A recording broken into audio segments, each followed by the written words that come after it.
Então, né, pessoal, nós vamos falar nesse vídeo, então, sobre o pioneirismo português, né? Quando a gente fala nisso, qual que é o intuito mesmo das grandes navegações ou expansão marítima? Encontrar um caminho para as Índias, né? Ou seja, para o Oriente, para poder fazer esse comércio de especiarias. A partir daí a gente vai compreender por que Portugal se torna essa potência nesse período, né, das grandes navegações. Primeiro, quais são os fatores que vão contribuir para esse pioneirismo português? Portugal já tinha, primeiro, a localização geográfica, ou seja, onde está situado o país. Lembrando vocês que Portugal fica ali na Península Ibérica. O que é a península? A península é como se fosse um braço estendido no meio do oceano, tá? E Portugal, então, ficando nessa Península Ibérica, ela fica o quê? De frente para o Oceano Atlântico. Um fator. Segundo fator, Portugal já tinha sua escola de Sagres, fundada lá pelo infante Dom Henrique. E ela formava o quê? Ela formava esses capitães, né, que já tinham essa leitura das cartas marítimas, né, das cartas náuticas. Depois nós vamos ter o que mais? Nós vamos ter também outros instrumentos modernos do período, o astrolábio, a bússola, que tudo isso daí, na escola de Sagres, conseguem ter esse manuseio, né, desses instrumentos. Qual que é o outro fator?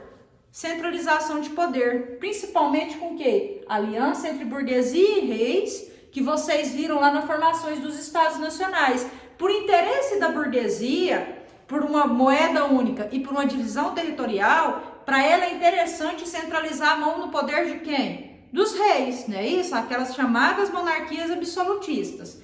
E nós temos também que Portugal já praticava a pesca ali do bacalhau nas suas naus. Ele já fez o quê? Ele aprimorou suas naus, as suas caravelas. Suas caravelas se tornaram maiores, né? E mais rápidas, tá? Qual que vai ser então a estratégia utilizada por Portugal? Portugal, como eu falei para vocês, que no início das grandes navegações, no outro vídeo, tinha um misticismo muito grande.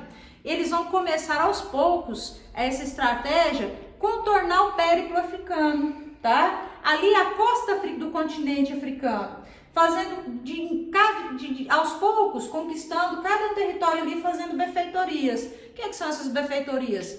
São como se fossem armazéns, os fortes ali para troca, para abastecimento das suas embarcações, tá? Depois, mais na frente, a gente vai ver para comercializar escravos, trocar produtos em troca de escravos. E um desses fatores que vai ser muito importante vai ser quando eles conseguem contornar o Cabo das Tormentas, pelo Bartolomeu Dias, que depois vai ser batizado como Cabo da Boa Esperança lá por volta de 1488. Só em 1498, na figura do Vasco da Gama, é que eles vão conseguir achar esse caminho que vai levar aonde? É como se nós tivéssemos aqui, por exemplo, a África, né? E eles fossem contornando aos poucos, e aqui tivesse a Índia e eles chegassem até aqui. Em 1498, o Vasco da Gama vai conseguir achar esse caminho e Portugal vai se tornar, através desse comércio, dessas especiarias,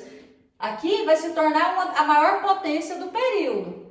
E o que isso tem a ver com a história do nosso país que eu falei para vocês? Lá por 1500, na segunda expedição, que vai levar novamente Portugal às Índias, na figura do Pedro Álvares Cabral, alguns historiadores hoje falam que foi intencional, outros falam que foi tempestade, que o levou até o nosso território.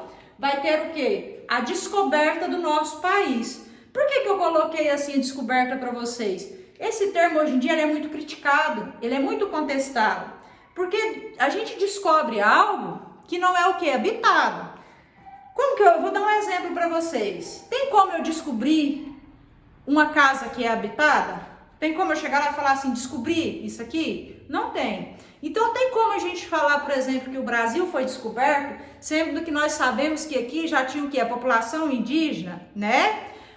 Nós podemos desprezar a cultura indígena? Não, porque o país não era um país ainda, né? Esse chamado Novo Mundo que nós não usamos mais, esse território recém-chegado, ele já era habitado Esses povos que aqui habitavam tinham sua cultura, tinham a sua hierarquia social, já tinha toda uma organização aqui, então nós não podemos desprezar.